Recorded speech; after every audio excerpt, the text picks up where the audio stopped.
27 देखिएगा, ये भी सेम उसी तरह से ही है, लेकिन जस्ट इसमें डिफरेंस आ गया है। यहाँ पर हमारे पास ट्रिग्नोमेट्रिक फंक्शंस हैं। जब हमारे पास ट्रिग्नोमेट्रिक फंक्शंस हो तो हम इसको कैसे सॉल्व करेंगे। क्वेश्चन नंबर 15 से 26 हमने किए हैं, वो हमारे पास सिंपल क्वेश्चन थे, हमने उसको इजीली फाइंड कर लिया। हमने देखा कि हमारे पास कौन सी वैल्यूज़ हैं जो सेमी सर्कल के अंदर लाई कर रही हैं, वो हमने इजीली सॉल्व कर लिया। अब देखें यहाँ पर हमारे पास ट्रिग्नोमेट्रिक फंक्शंस हैं। यहाँ पर हम क्या करेंगे, ई के जो हमारे पास ट्रिग्नोमेट्रिक फंक्शंस आ जाएँ तो हम इसको इस तरह से लिखेंगे, ई के एटा जी ओवर जी स्क्वायर प्लस 1। अब देखें सेकंड स्टेप में हम क्या करेंगे, एफ एक्स को हम एफ ऑफ जी की फॉर्म में कन्वर्ट करेंगे। अब हम देखेंगे कि जी स्क्वायर प्लस 1 को हम इस तरह से लिख सकते हैं, जी प्लस सेवटा जी माइनस सेवटा। फिर नेक्स्ट स्टेप है, हम देखेंगे कि जी की कौन सी वैल्यूज़ ऐसी है जो हमारे पास सेमी सर्कल के अंदर लाई कर रही है। अब देखें जी इज इक्वल टू एवटा हमारे पास सेमी सर्कल के अंदर लाई कर रहा है। हम इसका रेजिड्यू फाइंड कर लेंगे और इसको 2 पाई एवटा के साथ मल्टीप्लाई करवा देंगे। रेजिड्यू फाइंड किया, ये हमारे पास सिंपल पूल है तो सिंपल पूल का फार्मूला लगाएंगे तो हमारे पास ये आंसर आ जाएगा। यहाँ पर हम क्या करेंगे, प्रिंसिपल वैल्यू थ्योरम वो क्या कहता है, 2 पाई एवटा को हम इसके साथ मल्टीप्लाई करवा देंगे। मल्टीप्लाई करवाने के बाद हमारे पास ये आंसर आ जाएगा। ठीक है, अब देखें ई के एवटा एक्स, हम इसको इस तरह से भी लिख सकते हैं, cos x plus iota sine x. इसको हम सेपरेट कर लेंगे। अब हमारे पास कंपेयरिंग रियल पार्ट, हमें रियल पार्ट चाहिए तो हम रियल पार्ट कंपेयर कर लेंगे। रियल पार्ट कंपेयर करने के बाद हमारे पास आंसर आ जाएगा पाई ओवर ए। अब देखें क्वेश्चन नंबर 28, क्वेश्चन नंबर 28 भी सेम इसी तरह से ही है। यहाँ पर देखें सबसे पहले हम एक्स को एफ ऑफ जी की फॉर्म में कन्वर्ट करेंगे। कॉस 2x है तो ई रेज टू पर 2 एवटा जी आएगा। अब देखें जी स्क्वायर प्लस 1, इसको हम लिख सकते हैं जी प्लस एवटा जी माइनस एवटा। अब हम देखेंगे कि जी की कौन सी वैल्यूज ऐसी हैं जो सेमी सर्कल के अंदर लाई कर रही हैं। जी इज इक्वल टू एवटा डेफिनेटली पॉजिटिव वैल्यू लाई करेगी। अब देखें जो हमारे पास वैल्यू लाई कर रही होगी हम जस्ट उसका रेजिड्यू फाइंड कर लेंगे। रेजिड्यू फाइंड करने के बाद देखिए ये हमारे पास सिंपल पूल है तो हम सिंपल पूल का फार्मूला लगाएंगे तो ये हमारे पास इस तरह से आ जाएगा, आंसर आ जाएगा। यहाँ पर हम इसको पुट कर देंगे 2 पाई एवटा। देखिए प्रिंसिपल वैल्यू हमारे पास है 2 पाई एवटा मल्टीप्लाई वो वाला रेजिड्यू जो हमारे पास सेमी सर्कल के अंदर लाई कर रहा है, वो रेजिड्यू हमने निकाला था, उसका आंसर हमारे पास ये, हम इसको पुट कर देंगे। अब देखिए क्वेश्चन में मुझे रियल पार्ट चाहिए तो मैं क्या करूँगी, इसको जब ओपन करूँगी तो मेरे पास आ जाएगा cos 2x over x square plus 1 and then sine 2x over x square plus 1। मुझे रियल पार्ट चाहिए, मैं कंपेयरिंग करूँगी रियल पार्ट तो मेरे पास आंसर आ जाएगा पाई ओवर ए स्क्वायर। ठीक है, क्वेश्चन नंबर 29 देखिएगा, ये भी सेम उसी तरह से ही है। क्वेश्चन नंबर 29 में यहाँ पर हम क्या करेंगे, सबसे पहले इस पूरी टर्म को जी की फॉर्म में कन्वर्ट करेंगे। कन्वर्ट करने के बाद अब देखें जी की वो वैल्यूज़ हम यहाँ से पिक करेंगे जो हमारे पास सेमी सर्कल के अंदर लाई कर रही हैं। G is equal to definitely G is equal to एवटा हमारे पास लाई कर रहा है। इट्स मीन कि हम इसको 2 पाई एवटा के साथ मल्टीप्लाई करवाएंगे तो हमारे पास आंसर आ जाएगा। सबसे पहले हम इसका रेजिड्यू फाइंड करेंगे। रेजिड्यू कैसे फाइंड करेंगे, ये हमारे पास सिंपल पूल है तो सिंपल पूल का फार्मूला लगाएंगे।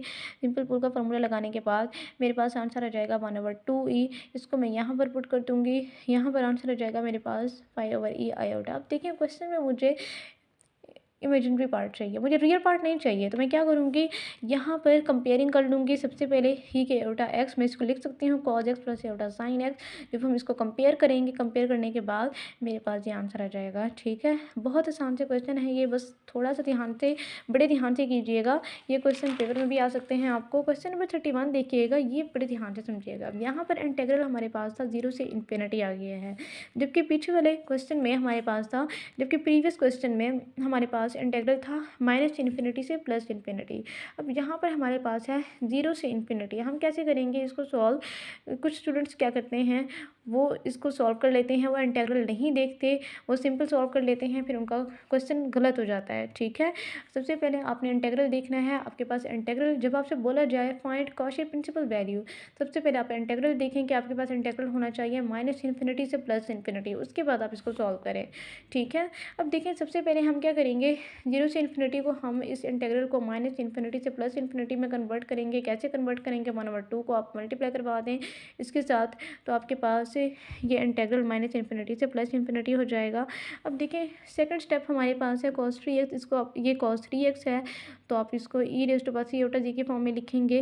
लिखने के बाद अब देखें जी स्क्वायर प्लस 1, जी स्क्वायर प्लस 1 का होल स्क्वायर है, हम इसको इस तरह से लिख सकते हैं, जी प्लस एवटा का whole square and G minus एवटा का होल स्क्वायर। जब आप इसको सॉल्व करोगे तो आपके पास यही आंसर आएगा। ठीक है, अब हम नेक्स्ट स्टेप में आपने देखना है कि कौन सी वैल्यू ऐसी है जो सेमी सर्कल के अंदर लाई कर रही है।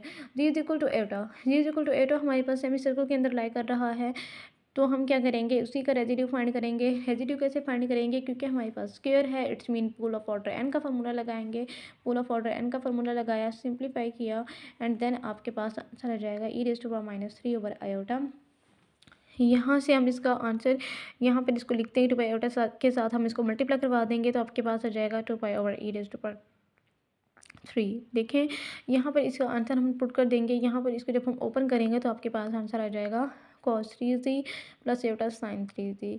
अब देखिए मुझे क्वेश्चन में रियल पार्ट चाहिए, मैं क्या करूँगी, रियल पार्ट यहाँ से कंपेयर कर लूँगी। कंपेयर करने के बाद मेरे पास आंसर आ जाएगा 2π/e³ जो कि हम क्वेश्चन नंबर 1 में पुट कर देंगे, जो हमने क्वेश्चन नंबर 1 दी थी यहाँ पर हम पुट कर देंगे। पुट करने के बाद मेरे पास आंसर आ जाएगा π/e⁻3। ये आपके पास आंसर आ जाएगा, ठीक है।